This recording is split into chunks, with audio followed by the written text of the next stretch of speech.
할렐루야. 오늘 이 시간에는 내 아들을 위하여라는 제목으로 주신 말씀 본문을 함께 살펴보려고 합니다. 이 말씀 듣는 가운데 저와 여러분 모두에게 주님의 크신 은혜가 있기를 바라고, 또 그 가운데 우리의 믿음과 또 우리가 힘써 살아가야 될 삶들을 점검하는 시간 되기를 바랍니다. 오늘 말씀 준비하면서 아무래도 이제 이 제목에 아들이라는 단어가 있기 때문에 이것이 어떻게 보면 자식에 관한 문제처럼 느껴질 수가 있겠지만 사실 그렇진 않습니다. 혹은 또 딸이 없다면, 아들도 없고 딸도 없고 그러면은 이 말씀이 이제 혹시 자식에 관한 것이라면 좀 멀게 느껴질 수도 있었을 텐데요. 사실 이 아브라함에게 아들이라는 존재는 조금 성경에서 특별한 존재였습니다. 귀하게 100세 때 얻은 혈통이기도 하지만 동시에 아브라함에게 이 아들 이삭이라는 존재가 이 하나님의 은혜로 인해서 자신이 하나님 나라의 그 백성이 되었기 때문에 그 약속에 따라 주어진 아들이었어요. 그래서 사실 아들 이삭은 아브라함에게는 혈통적으로 아들이기도 하지만 하나님께서 약속대로 주신 이 하나님 나라의 유업, 그러니까 아브라함이 하나님을 믿고 얻은 그 구원이라고 말할 수가 있습니다. 그래서 오늘 설교 제목을 생각하실 때 이 아들이란 단어를 대신해서 한 믿음 혹은 우리의 구원 이렇게 바꿔서 좀 생각해 본다면 오늘 이 주신 말씀을 조금 더 쉽게 들으실 수 있을 것 같습니다. 오늘 본문에 앞서서 우리가 지난번에 23장의 내용을 살펴보았었는데 아브라함은 23장을 보니까 그 은 400세겔이라는 아주 거금을 들여서 이제 해쪽 속으로부터 막벨라 굴을 이제 구입을 하게 되었습니다. 그 가운데에는 하나님이 약속하신 이 약속의 땅에서 영원히 거하고자 하는 그런 소망이 잘 드러났었고, 아브라함은 이 일을 하나님을 향한 그 믿음을 가지고 준비했던 것을 살펴보았죠. 이 일이 진행되면서 그 해쪽 속을 포함한 가나안 족속들은 사실 그냥 무료로 또 호의를 베풀어서 사용해도 되는 그 땅을 굳이 거금을 들여서 이렇게 사는 아브라함이 잘 이해가 되지는 않았을 것 같습니다.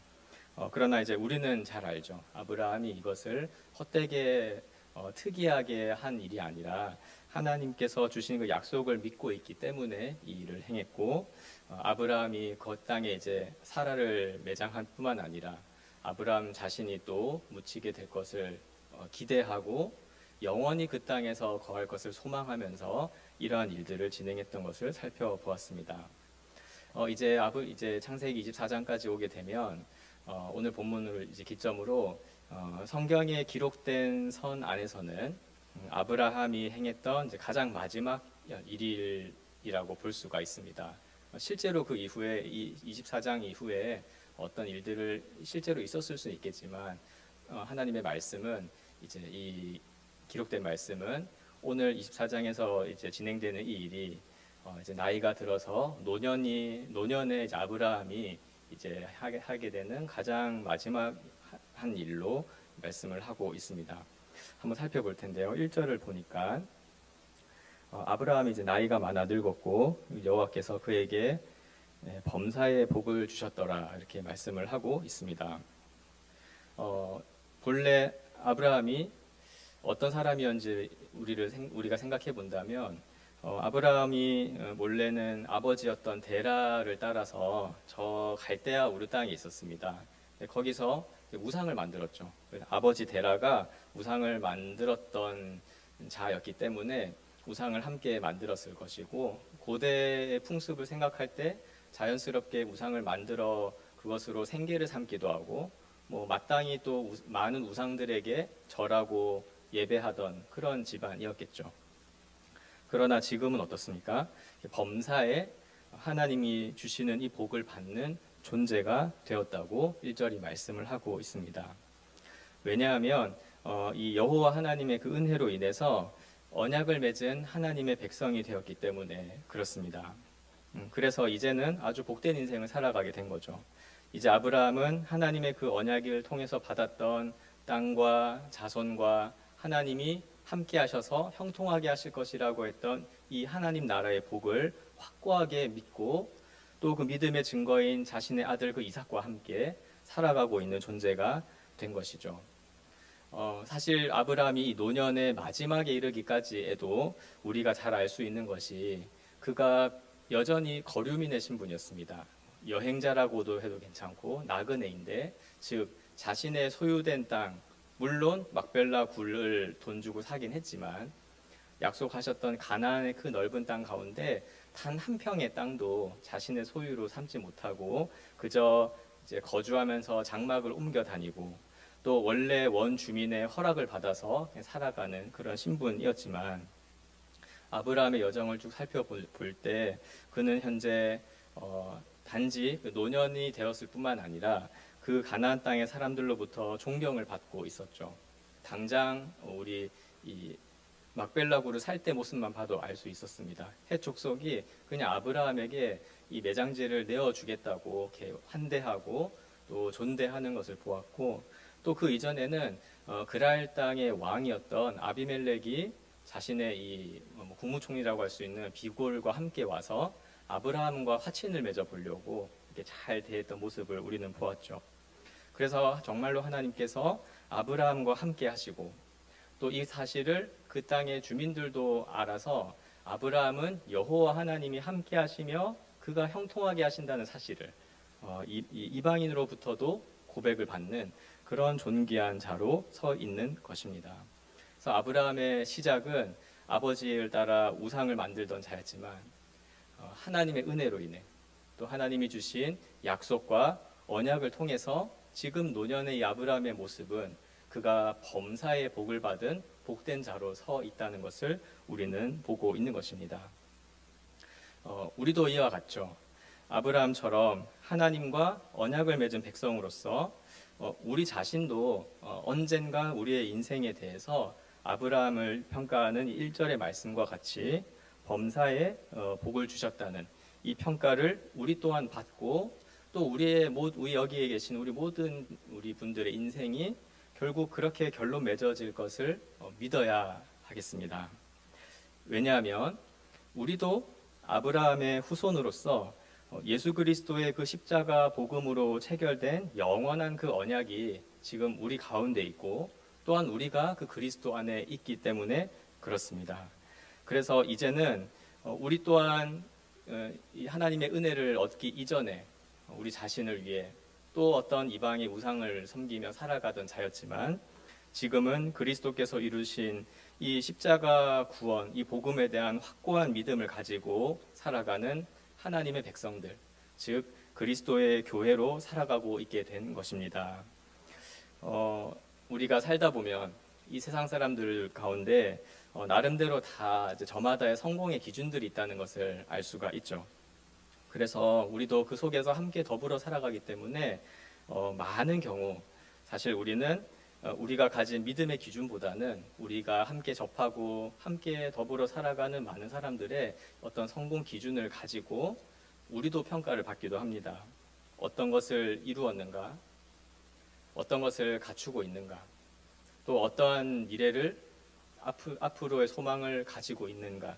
이런 것들에 있어서 평가를 받기도 하고 우리도 스스로 혹은 다른 사람을 평가하고 비교할 때도 있습니다. 그러나 우리가 꼭 기억해야 할 것은 우리 성도들, 그리스도의 사람들은 하나님의 은혜로 우리에게 주어진 이 구원의 소식, 또 하나님의 은혜로 우리에게 주신 이 믿음이 우리를 평가하는 위대한 기준이고 또 우리가 인생의 마지막 날에 하나님께서 또 사람들로부터 평가를 받게 될 기준이라는 사실을 우리가 기억하고 또 이것이 우리 안에 있음을 확신하며 살아가야 할 것 같습니다. 저도 이제 얼마 전에 우리 이제 동력하는 목사님과 말씀을 가지고 이제 교제하고 나누다가 몇 가지를 나누었는데 이제 저보다는 이제 선배 목사님이시긴 했는데 이제 거의 나이가 비슷해서 같이 지내는 분이었어요. 이제 서로의 삶을 나누고 또 말씀을 통해서 그 은혜를 나누고 있었는데 그분이 이런 이야기를 한번 하더라고요. 이제 자신이 이제 살아가면서 이제 어떤 가진 것을 좀 생각해봤대요. 내가 어떤 것을 가지고 있어서 어떤 것을 줄 수가 있는가 이런 것들을 생각해봤는데 이제 이제 결혼을 하고 이제 자녀를 키우고 하다 보니까 사실 뭐 가진 것이라고는 별로 없죠. 그리고 뭔가 이뤘다고 하기에는 이제 시작점이거나 못 이룬 것이 훨씬 더 많고, 또 이것을 앞으로 이룰 수 있겠는가 생각해 보면 앞이 보이지 않는 그런 처지에 이제 비슷한 상황에서 나누게 되었었는데, 이제 그 목사님이 그런 이야기를 하셨어요. 그런데 내가 잘 생각해 보니까 나한테 진짜 확실한 거, 내가 가지고 있는 진짜 분명한 게 있다는 거예요. 네, 이거는 사라지지 않는다, 이렇게 이야기합니다. 그래서 그게 뭐냐라고 하니까 바로 이 예수 그리스도에 대한 복음과 그에 대한 내 믿음이다, 얘기하시더라고요. 그래서 이것만큼은 내가 줄 수 있고, 이것만큼은 내가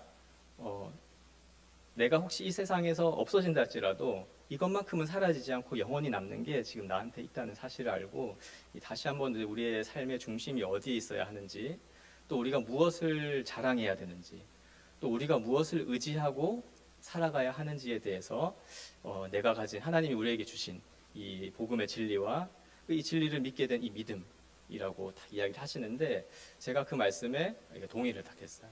아, 그렇구나. 저도 목사로서의 일도 있고, 목사 이전에 한 사람의 또 성도 그리스도인으로서 살아가는데, 우리가 가진 것을 또 나누고 싶고 좋은 영향을 주고 싶고 또 어떻게든 다른 사람들을 섬기고 싶은 마음으로 살아가는데, 분명한 것, 가장 확실한 것, 그리고 영원히 사라지지 않는 그것을 가지고 줄 수 있고 또 영향을 줄 수 있고 이것을 기뻐할 수 있구나라고 생각했습니다. 그것이 아브라함에게도 있었고 저와 여러분에게도 있는 것, 곧 하나님의 은혜로 하나님의 백성이 된 것, 그리고 하나님을 믿으며 살아가게 된 이 삶이 우리에게 주어진 것임을 확인할 수 있었던 것 같습니다. 저와 여러분도 마찬가지고 이 땅을 살아가는 모든 하나님의 백성들에게 있는 이 하나님에 대한 믿음, 그리고 그것을 가능하게 한 이 복음이 우리가 붙잡아야 될 하나님의 진리인 줄로 믿습니다. 그 가운데 이제 아브라함은 이런 복을 받아 있는데, 이 복을 받은 아브라함이 이제 늙은 종에게 부탁하는 일이 오늘 읽은 말씀이었죠. 이제 그가 가진 복을 이제 통해서 사실 충분히 이제 만족할 수 있는 그런 것인데, 마지막으로 이제 하는 일이 어떤 늙은 종에게 자신의 고향 땅에 가서 자신의 아들을 위하여, 그 아들 이삭을 위하여 아내를 데려오라고 명령한 것이었습니다. 저는 이제 본문을 보면서 이 2절에 이 늙은 종 이제 엘리에셀을 가리킬 텐데, 엘리에셀을 보면서 참 이렇게 충성스럽다 이런 생각도 좀 들었고요. 엘리에셀도 굉장히 오래 살았구나 이런 생각도 한번 해봤습니다. 아브라함과 같이 이렇게 늙어가면서 같이 함께 있었던 것 같고, 이제 종이라고 표현되어 있지만 아브라함이 이제 자신의 모든 것을 믿고 맡길 수 있는 그런 아주 높은 위치에 있는 집안 사람이라고 할 수가 있는 것이죠. 그래서 보면서 이렇게 자신의 이제 마지막 사역이라고 할 수 있는 이 아들의 아내를 구해오는 것을 이제 요청을 하는데, 보면서 이렇게 함께 하나님의 인도하심을 따라서 살아가면서 또 신앙생활하면서 이렇게 자신의 귀한 것, 중요한 것을 믿고 맡길 수 있는 또 이런 믿음의 동력자가 가까이 있다면 얼마나 좋을까 이런 생각도 좀 해보았고요. 혹시 가능하다면 내가 그런 사람이 될 수 있을까 이런 생각도 해봤던 것 같습니다. 어쨌거나 이제 아브라함은 이 종 엘리에셀에게 이제 부탁을 하나 하는데요. 굉장히 독특한 형식으로 하나 부탁을 합니다. 2절에 보니까 이제 내 허벅지 밑에 손을 넣으라고 이야기를 해요. 이제 허벅지니까 이제 타번역, 공동번역을 보면 사타군이라고 번역이 돼서 다리 사이에 여기에 손을 넣게 되면 이제 아브라함의 그 할례를 받은 생식기에 그 손이 닿게 될 것 같습니다. 그래서 이것이 이제 오늘날 현대인들의 시각에서 봤을 때는 우리 몸에 뭘 손댄다는 건 굉장히 이제 불쾌한 일이죠. 그런데 이제 이것은 그냥 단순히 아브라함이 특이하게 어떤 일을 한 것이 아니고 이유가 있었습니다. 이 주인인 아브라함이 종에게 지금 중요한 명령을 하나 내리고 있는 건데, 허벅지 밑에 손을 넣으라는 이 행위를 통해서 지금 아브라함이 어떤 확신을 가지고 이 일을, 그러니까 어떤 믿음을 가지고 이 일을 진행하고 있는지를 보여주었던 행동이었습니다. 사실 이제 이 아브라함의 생식기는 이제 할례를 받았기 때문에 이제 하나님의 백성이라는 표시를 한 상황이었는데요. 지금 이 엘리에셀에게 이 부탁을 하면서 이 허벅지에 손을 넣으라고 하면서 지금 아브라함은 자신이 이 하나님과 언약을 맺은 하나님의 소유가 된 백성임을 드러내기 위한 것이었고, 또 우리가 언약을 맺는 그 할례 본문에서 살펴본 것처럼 이 생식기에 칼을 댄다는 것은 이제 어찌 보면은 정말 죽은 아브라함의 몸에서 약속의 자손이 태어나게 하셨던 그 능력의 하나님을 이제 신뢰하여서 정말 어떤 아무렇게든지 후손을 이어가려고 하는 것이 아니라 정말 하나님의 약속하셨던 대로 언약의 후손을 이어가고자 하는 그런 언약 백성으로서의 믿음과 확신을 보여주었던 행위가 이 허벅지 아래 손을 넣어서 맹세하는 거였어요. 그래서 이것은 이 아브라함의 어떠한 그 이제 자손을 이어가기 위한 어떤 고집이라든지 특이한 행동이라기보다는 하나님의 그 언약에 대한 믿음을 표시했던 행위로 이해할 수가 있었습니다. 그런데 3절을 보니까 이제 이 어떤 맹세를 하냐니까 하늘의 하나님과 또 땅의 하나님이신 여호와를 가리켜 이제 맹세를 하는 것이죠. 그래서 아브라함은 지금 개인적으로 내가 이제 며느리를 보고 싶다라는 차원이 아니라 하나님 앞에서 언약 백성으로서의 신실한 믿음을 가지고 지금 행동한다는 것을 알 수 있었습니다. 근데 그 맹세의 내용이 뭐냐니까 3절 이하에 보면 내가 거주하는 이 지방 가나안 족속 딸 중에서 내 아들 이삭의 아내를 택하지 않겠다는 거였어요. 그래서 지금 아브라함은 이제 엘리에셀에게 며느리감을 자부를 이렇게 구해오라고 하는 명령을 주는데 이렇게 했을 때 원칙이 주어진 거죠. 하나는 가나안 땅에 거주하는 가나안 족속 중에서 이삭의 아내를 삼지 않겠다는 원칙이 첫 번째였어요. 그리고 두 번째 보니까 이제 4절에 대신에 이 땅이 아니라 내 고향, 내 족속에게 가서 내 아들 이삭을 위하여 아내를 찾겠다는 거였습니다. 그런데 이제 보면은 이제 엘리에셀이 물어봤죠. 혹시 가서 아내를 구하려고 했는데 그 여인이 안 오려고 하면 어떻게 합니까? 이제 아브라함은 갈대아의 이제 가나안 땅에 있고요. 이제 다시 고향으로 가면 뭐 하란이나 갈대아에 가서 이제 아내를 삼아 와야 될 텐데 만약에 오려고 하지 않으면 어떻게 합니까? 물어보니까 이제 6절에 아브라함이 이제 마지막 원칙을 이야기합니다. 그렇게 하면은 내 아들 이삭을 그 여인이 있는 곳으로 데려가지 않도록 하라. 즉 가나안 땅으로 이삭을 따라서 오려고 하지 않거든 이제 아내로 삼지 않겠다라고 하는 원칙을 세워 주었습니다. 그래서 이것을 이제 보면은 이제 아브라함과 그 아브라함의 아들인 이삭은 계속해서 가나안 땅에 있을 것인데 가나안 땅의 어떤 땅 주인으로서 있는 건 아니에요. 여전히 거류민이고 돌아다니는 그런 상황인데도 여기로 아내를 데려오라는 거죠. 그리고 이곳에서는 이 가나안 족속 가운데서는 아내를 구하지 않겠다라고 하는 굉장히 좀 독특한 부탁을 하고 있는 것을 보게 됩니다. 근데 이것은 어떤 가부장적인 태도라든지, 그러니까 남편이 있는 곳으로 뭐 아내가 와라 이렇게 한다든지, 혹은 이제 안 오겠다고 하면 뭐 오지 마라, 데려오지 말라 할 때 그런 안 오겠다고 하는 그런 태도가 마음에 안 들어서 그런 거는 아니고, 가나안 땅이 하나님이 주신 약속의 땅이기 때문에 한평생 거류민의 신분으로 살아갈지라도 약속을 믿고 살아가는 게 훨씬 더 중요하고, 혹시 한 여인이 이제 이삭의 아내가 되어서 며느리로 들어온다면 그도 어떤 자여야 하냐면 함께 거류민이 되어, 즉 하나님의 약속을 믿고 그 약속 안에 거하면서 비록 거류민의 신분으로 살지라도 하나님이 주시겠다고 한 영원한 이 나라를, 이 약속을 믿고 살아가는 자로 자손을 이어가겠다는 아브라함의 뜻이 담겨져 있는 부탁이었습니다. 사실 예나 지금이나 우리 인간의 삶 가운데 결혼이라고 하는 것은 한 개인에게도 중요하지만 한 가정에도 굉장히 중차대한 일이죠. 왜냐하면 지금 우리도 마찬가지지만 남자와 여자가 즉 어떠한 집안의 아들과 딸이 만나서 결혼을 하게 되면 중요한 문제가 하나 발생하는데 그 결혼을 통해서 가정을 이루게 되면 그 전부터 이어져 왔던 가정 혹은 가문의 그런 유업들이 상속되는 게 결정되기 때문에 그렇습니다. 그래서 오늘날의 이제 현대의 개념에서는 이제 보통 개인과 개인이 서로 좋아하면 연애 감정을 가지고 서로 잘 살려고 이제 결혼을 하게 되죠.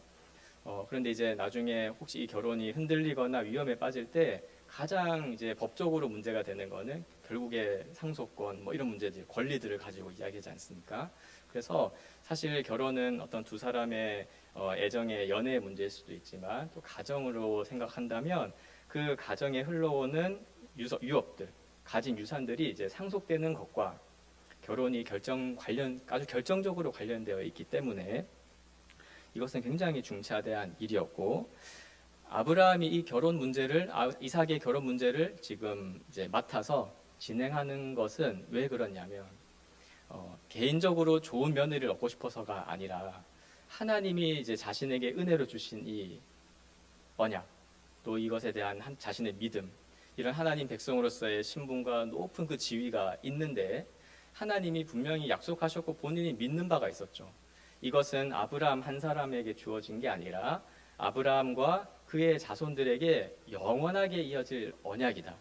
그러니까 하나님은 그냥 아브라함과 잠깐 함께 있어서 위대하심을 보여주시는 분이 아니라 약속하신 대로 아브라함과 그의 후손들에게 영원히 함께 하셔서 하나님이 약속하신 이 하나님 나라의 복을 또 그 안식을 누리게 하시겠다는 그 약속이 아브라함의 믿음 가운데 확고하게 있기 때문에 지금 아브라함은 이 이삭의 결혼 과정을 통해서 자신이 받은 이 언약을 믿음의 유산을 이어가는 것을 생각하고 있는 것입니다. 그래서 이것은 단순히 아브라함 자신의 혈통을 이어가는 문제가 아니라 앞으로 하나님께서 아브라함을 통해서 또 그의 후손들을 통해서 모든 이 땅의 민족들을 구원하시려고 하는 이 하나님의 역사가 있는데 지금 자신이 아들 이삭의 아내를 구하는 이 문제가 그 하나님의 구원의 역사와 관련되어 있다는 것을 인식하고 있었던 것입니다. 그래서 그가 행한 가장 마지막 사역은 이 사역이나 혹은 사명은 이제 그 하나님의 구원이 이제 이루어지는 통로가 자기 자신과 자기네 후손인데 그 후손에게 이어져 가는 이 언약의 통로를 만들어가는 과정으로서 이 아들을 위한 결혼을 준비하고 있는 것으로 우리는 이해할 수가 있습니다. 이렇게 아브라함은 그 늙은 종에게 하나님의 백성으로서의 자신의 확고한 믿음과 생각을 전했고 이 늙은 종은 주인의 명령을 따라서 아브라함의 아들 이삭을 위한 그 아내를 찾기 위해 이제 떠나게 됩니다. 오늘 말씀은 이제 이러한 내용들로 정리되어져 있는데요. 우리가 조금 더 이 말씀을 붙잡고 우리가 더 생각해야 될 우리의 믿음의 모습들, 또 우리가 함께 적용해야 될 것들이 무엇이 있을지를 조금 더 말씀을 붙잡고 생각해 보고자 합니다. 먼저는 이 이삭의 아내를 이제 구하려고 하는 이 일은 아브라함에게 하나님으로부터 이미 복을 받았던 이 아브라함이 이제 마지막으로 행했던 일이었습니다. 이것은 이삭의 능력이 뭔가 부족해서 스스로는 배우자를 얻기에는 부족해서 늙은 아브라함이 움직이는 그런 것은 전혀 아니었습니다. 만약에 이삭이 혹여나 그 가나안 땅의 여인과 혼인을 하여 가정을 꾸리게 된다면 자연스럽게 가나안의 풍습을 따라서 혹은 가나안의 풍습이 섞여져 있는 가정을 구성하게 되고 그렇게 해서 언약 백성의 삶을 떠나게 된다면 그가 받은 언약의 약속이 하나님과의 관계가 상속되지 못하고 끊어지는 것이므로 아브라함은 그가 가진 믿음을 따라서 지금 현재 마지막으로 이 일을 하고 있는 것이었습니다. 이것은 아브라함이 자신은 하나님의 그 은혜를 받기 이전의 삶을 알고 있기 때문에 가능했던 일이었죠. 사실 언약의 자손 혹은 약속의 자손 이삭은 태어나면서부터 본인이 사실 언약의 자손이고 또 아브라함에게 하나님이 주신 이 약속의 증거이기도 하고 실제 내용이기도 하기 때문에 이삭은 태어나면서부터 그냥 하나님의 백성인 거예요. 그런데 아브라함은 어떻습니까? 태어날 때는 아버지 데라의 아들이었어요. 하나님을 몰랐고 하나님이라고 생각하는 우상을 만들어서 각종 우상을 만들어서 섬기던 자였습니다. 그래서 아브라함은 분명하게 알았겠죠. 하나님 없이 살아가던 인생과 하나님을 알고 또 그 하나님이 은혜로 자신의 인생 가운데 개입하셔서 믿음도 주시고 막 흔들리고 좌충우돌하고 넘어질 때에도 끝까지 은혜로 함께 하셔서 끝내 이 언약을 믿게 하시고 그 확고한 믿음을 가지고 살아가는 이 복된 인생이 어떻게 완전히 180도 다른지를 알고 있죠. 그렇기 때문에 아브라함이 아주 힘썼던 것은 이 언약을 하나님과의 언약을 맺기 이전에 즉 하나님과의 회복된 관계 이전에 그 갈대아 우르에서 살던 그런 삶으로 아들 이삭이 혹은 그 후손들이 되돌아가지 않도록 지금 이 결혼을 시작하는 시점에서 아주 적극적으로 힘쓴 것이죠. 그래서 그 종이 자신의 그 허벅지 생식기에 손을 닿도록 하는 그런 일들을 하면서까지 아브라함의 믿음은 확고하게 이 하나님께 받은 이 은혜를 이 믿음을 내가 이어가고 혹여나 어떤 일들로 인해서 다시 내가 그 믿기 이전의 삶으로 되돌아가지 않겠다. 아브라함 개인으로도 그렇게 볼 수 있겠고 아브라함의 혈통을 이야기한다면 내 후손들이 그런 믿기 이전의 삶으로 되돌아가지 않도록 나는 이 믿음을 지키겠다라고 하는 결연한 의지였습니다. 나중에 하나님도 이 아브라함의 후손인 이스라엘이 형성된 다음에 이제 나중에 시간이 흘러서 약속의 땅으로 들어가게 하시는데 그때 하나님께서 이제 모세를 통해 말씀을 하셨던 게 이제 그 땅에서 살아가는 방법들이었어요. 우리 그것을 율법이라고 부르는데 그 가운데 주신 말씀 가운데 이것이 있습니다. 신명기 7장 3절과 4절을 보면 또 그들과 혼인하지도 말지. 여기 그들은 가나안의 족속들을 말합니다. 내 딸을 그들의 아들에게 주지 말 것이요 그들의 딸도 내 며느리로 삼지 말 것은 그가 내 아들을 유혹하여 그가 여호와를 떠나고 다른 신들을 섬기게 하므로 여호와께서 너희에게 진노하사 갑자기 너희를 멸하실 것임이니라. 아멘. 이런 말씀을 통해서 이제 이스라엘 백성들에게도 약속의 땅에 들어가면 아주 젖과 꿀이 흐르는 비옥한 땅이 이제 주어질 텐데 중요한 것은 그 땅은 너희가 취하되 그 땅에서 현재 살아가는 즉 다른 신을 섬기고 여호와를 떠나 있는 자들의 삶의 방식과 풍습을 본받거나 따라하지 말라는 거였어요. 근데 그게 들어오는 가장 결정적인 방식은 혼인이거든요. 결혼을 하게 되면 두 사람이 연합하여 하나가 되기 때문에 그거는 개인이 맞고 경계한다고 되는 문제가 아니라 그냥 내 것이 돼버립니다. 그리고 그대로 유산을 상속받게 되죠. 또 상속하게 되고요. 그런 차원에서의 이 일이 있었기 때문에 율법에도 또 하나님의 말씀에도 이러한 경계들이 있었습니다. 그래서 이 말씀을 생각해 본다면 이제 기본적으로는 당연히 하나님의 이 백성 간의 결혼은 반드시 하나님의 백성 간에 이루어져야 된다고 할 수가 있겠죠. 그러나 단지 이제 오늘 말씀은 그래서 어떤 우리의 자식을 어떻게 결혼시킬 것인가 이런 문제만은 아닐 것입니다. 그렇다면은 지금 현재 결혼을 했다든지 결혼과 아무 상관없는 성도들에게는 이 말씀이 완전 상관없는 말씀이 될 수도 있겠죠. 그러나 더 중요한 것은 또 본질적으로 함께 공유할 수 있는 것은 이 본문에서 보여준 아브라함의 태도와 모습이라고 할 수 있겠습니다. 정말 하나님의 은혜로 자신이 구원을 받아서 정말 하나님을 믿고 살아가는 자라면 그런 그리스도인이라면 죄악된 세상과 구별되어지기 위해서 애쓰고 수고해야 한다는 것을 의미하는 것이죠. 특히 하나님을 믿지 않던 그 과거의 삶의 방식으로 또 삶의 모습으로 또 이렇게 우리를 시시때때로 우리의 육신을 유혹하고 우리를 즐겁게 하는 그런 생각으로부터 그 생각으로 다시 돌아가서는 안 되는 것을 우리에게 보여주고 있습니다. 정말 하나님의 은혜로 우리가 하나님의 백성이 되었다면 우리는 이 받은 이 믿음의 유산을 또 하나님의 은혜의 이 선물을 계속해서 지키고 유지하고 보존되도록 그래서 전수되도록 하는 이 일이 우리에게 중요하고, 이 일을 위해서라면 그것이 자신의 상황이 어떻든지 간에, 또 이제 나이가 들어서 더 이상 할 일이 없는 그런 어떤 나이대에 온다 할지라도 마지막으로 끝까지 힘써야 되는 것, 그것이 있다면 하나님께 받은 이 믿음을 끝까지 지키는 것이죠.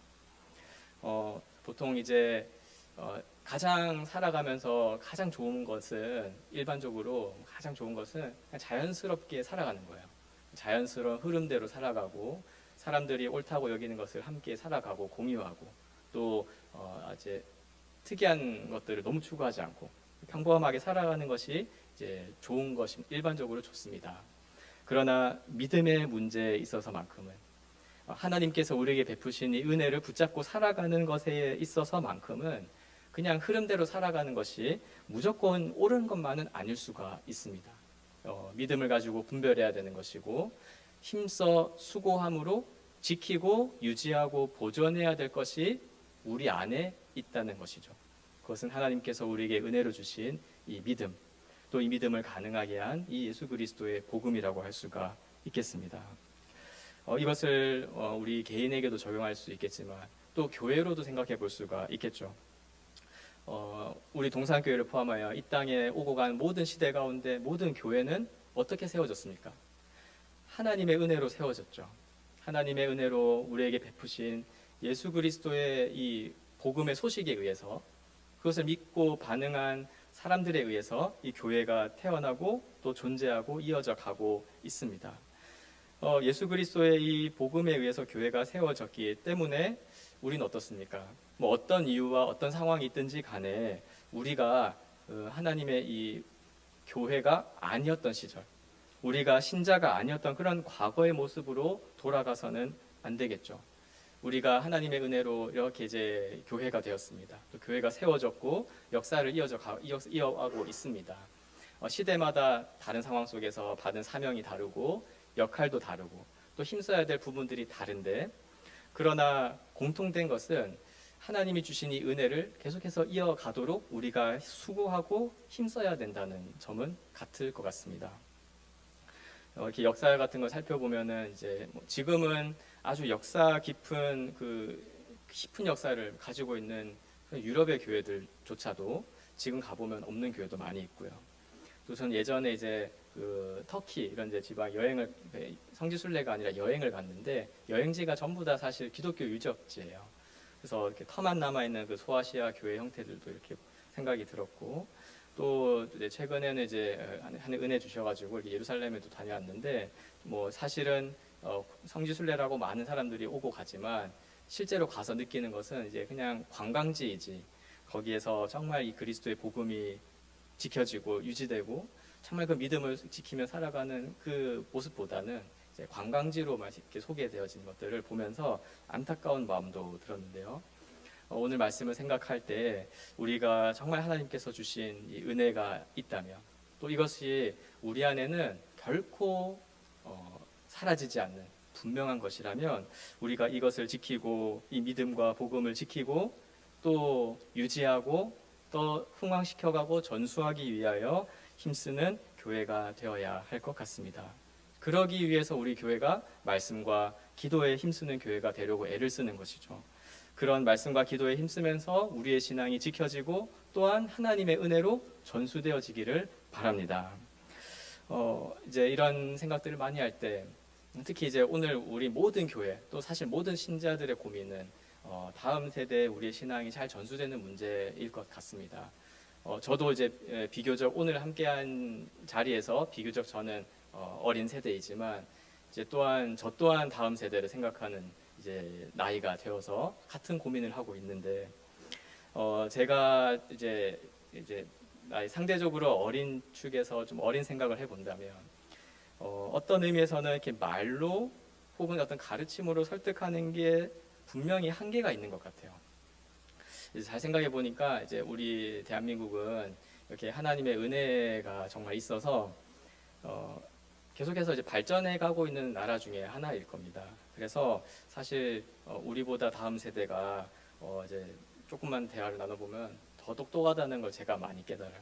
많이 알고, 예전에 막 자랑했던 그런 지식과 능력들을 요즘에 청년들 어린 친구들은 기본적으로 다 가지고 있어서 이제 뭐 아는 척도 못 하겠고 뭐 잘하는 것도 없으니까 막 이게 자랑도 못 하고 뭐 그런 세대입니다. 제가 최근에 느끼는 거는 외모도 점점 좋아지는 것 같아요. 와, 다 키도 크고 다 잘생기고 이쁘고 막 그래서 야 진짜 그게 점점 원래 그러니까 좋은 나라 먹고 살만한 나라가 되면 이제 그런 형태들이 나타날 텐데 이제 그런 걸 이제 보니까 아 이게 어떤 지점에서는 막 이제 가르치고 또 어떤 말로 설명하는 지점에서는 이제 어려움이 있겠구나 생각도 저는 듭니다. 그랬을 때 우리에게 정말 어떤 이 신앙이 전수될 수 있을까 고민할 때 오늘 말씀을 보니까 이 이제 늙은 아브라함의 마지막 모습처럼 혹시 우리가 말씀을 통해 얻는 지혜가 있다면 이 아브라함처럼 그 인생의 끝까지 마지막 모습까지 끝까지 이 신실하신 하나님을 믿고 정말 예수 그리스도를 따라가면서 이 그리스도께서 주신 우리에게 주신 변하지 않고 없어지지 않고 사라지지 않는 영원한 것, 이 하나님 살아계신 하나님에 대한 믿음과 그 복음의 말씀에 대한 믿음을 지키고 붙잡고 살아가면서 우리가 정말 그 그리스도를 닮아가고 그것을 정말 사모하는 모습으로 끝까지 살아간다면 아마도 이제 우리 다음 세대가 그 메시지를 듣고 이것이 그냥 여러 가지 내가 선택할 수 있는 것 중에 하나가 아니라 정말 귀하고 영원한 것이구나 라고 알 수 있지 않을까 생각이 들었습니다. 대신에 아주 수고스러운 일이죠. 아주 끝까지 믿음과 인내와 또 사랑도 필요하고 긍휼도 필요합니다. 또 무엇보다도 하나님의 은혜가 필요하죠. 그러나 이것에 대하여 우리의 믿음이 꺾이지 않고 끝까지 붙잡고 나아가는 것이 참으로 중요한 것 같습니다. 아브라함도 이제 마지막까지 이렇게 살아갔는데요. 아브라함이 이렇게 수고스러운 일을 끝까지 할 수 있었던 이유는 우리 1절에서 확인했던 것처럼 그에게 범사의 복을 주셨던 이 여호와 하나님 그분에 대한 믿음 때문이었던 것을 우리는 다시 한번 생각해야 되겠습니다. 아브라함이 그 종에게 일을 맡기면서 자기의 확신하는 것을 딱 고백하죠. 이 원칙들을 이제 세워서 알려주면서도 항상 먼저 이 하늘의 하나님 여호와께서 너에게 말씀하셔서 이제 그리고 내게도 말씀하셔서 이 땅을 내 씨에게 주리라고 하신 그 말씀이 있기 때문에 나는 일을 하는 것이다.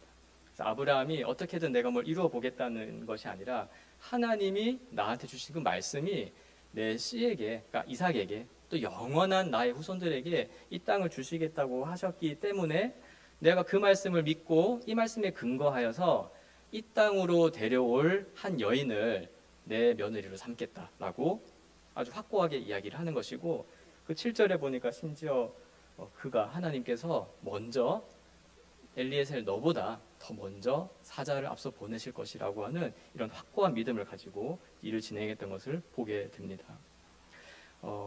그러므로 우리가 이 말씀을 생각할 때 우리에게 주신 이 은혜의 믿음을 붙잡고 지키기 위해 힘쓰되 또한 동시에 이와 같이 하나님의 백성인 우리들은 하나님의 은혜와 그 인도하심을 굳게 믿고 우리 앞에 놓여져 있는 날들을 살아가야 한다는 것입니다. 매번 우리가 일어나는 것 같다가도 넘어지기도 하고 또 사실 우리는 시간이 흐르면 흐를수록 점점 우리 자신의 후패해지는 모습 또 우리가 참 얼마나 하나님 앞에서는 부끄러운지를 잘 알아가는 것이 이제 우리인데 어떻게 믿음을 따라 살아갈 수가 있겠습니까? 이것은 우리 자신을 보고 되는 문제가 아니라 하나님께서 베푸신 그 은혜를 보고 하나님께서 우리에게 주신 그 약속을 보고 가능한 삶인 것입니다. 특별히 하나님께서 우리에게 주신 예수 그리스도를 보면서 살아가야 할 것입니다. 우리가 앞으로 신앙에 전수하는 문제, 또 우리 개인에게 처해 있는 여러 가지의 앞날의 문제들, 또 끝까지 이 믿음을 지키고 또 귀하게 보존해가면서 살아가는 이 문제를 어떻게 우리가 가진 것을 보면서 확신하며 살아갈 수가 있겠습니까? 그렇지 않죠. 이미 하나님께서 우리에게 주신 것을 보면서 믿음으로 이 일들을 살아갈 수 있는 것입니다. 이미 우리 가운데 예수 그리스도를 보내주셨고 그리스도께서 십자가에서 죽으심으로 하나님이 주셨던 이 모든 성경의 구원 약속이 우리 가운데 다 이루어졌습니다. 그래서 우리 모두가 지금 이 그리스도의 교회가 되어서 살아가고 있는 것이며 그렇기에 우리 안에 여러 가지 문제가 있다 할지라도 결코 우리의 구원을 뒤흔들거나 바꿀 수 없는 일을 하나님께서 이미 그리스도 안에서 행하신 것입니다. 이것을 믿고 살아갈 때 앞으로 우리에게 놓여 있는 모든 시간들도 하나님의 은혜와 선하신 뜻으로 인도하실 것을 믿어 의심치 않을 수가 있는 것입니다. 신약 성경에 보니까 사도 바울이 그 감옥에 갇혀 있는 상황에서도 그 주의 재림과 그 영원한 영광을 소망하면서 다음과 같이 이야기를 합니다. 권면합니다. 빌립보서 4장 1절. 우리 이 말씀 같이 한번 읽어볼까요? 시작. 그러므로 나의 사랑하고 사모하는 형제들, 나의 기쁨이요 면류가 아닌 사랑하는 자들아, 이와 같이 주 안에 서라. 아멘. 말씀을 맺습니다. 오늘 우리는 이 노년의 아브라함이 하나님의 은혜로 받은 영원한 복과 약속을 믿으며 또 순종하여서 이 귀한 언약을 상속시키기 위해 준비하는 장면들을 보았습니다. 그 태도를 보았죠. 우리도 이 모습을 기억하면서 우리가 이 하나님이 주신 이 구원의 삶을 소중하게 여기고 혹시 그 이전으로 우리의 삶이 돌아가지 않도록 힘써야 되겠습니다. 우리 자신뿐만 아니라 우리에게 주신 사람들에게도 이 신실한 믿음이 이어지고 또 그 복이 누려질 수 있도록 준비하고 돕는 저와 여러분이 되시기를 주님의 이름으로 축원합니다. 기도하겠습니다.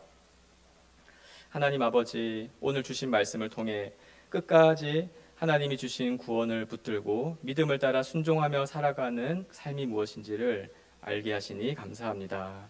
주신 이 말씀이 여기 모인 우리의 모든 삶 가운데 실현되고 또 우리 동산교회 온 성도에게 하나님의 능력으로 나타나기를 소망하오니 주신 말씀과 성령님의 인도하심으로 함께하여 주옵소서. 하나님 앞에 서 있는 우리 자신을 생각하면 참으로 부족함이 많고 연약하지만 그럼에도 우리 자신의 모습이 아닌 하나님의 은혜의 복음, 우리 주 예수 그리스도의 십자가 구원을 믿고 붙잡음으로 주신 이 믿음을 신실하게 이어가는 하나님의 백성이 다 되도록 도와주시옵소서. 주신 은혜 감사드리며 이 모든 말씀을 예수님의 귀하신 이름으로 기도합니다. 아멘.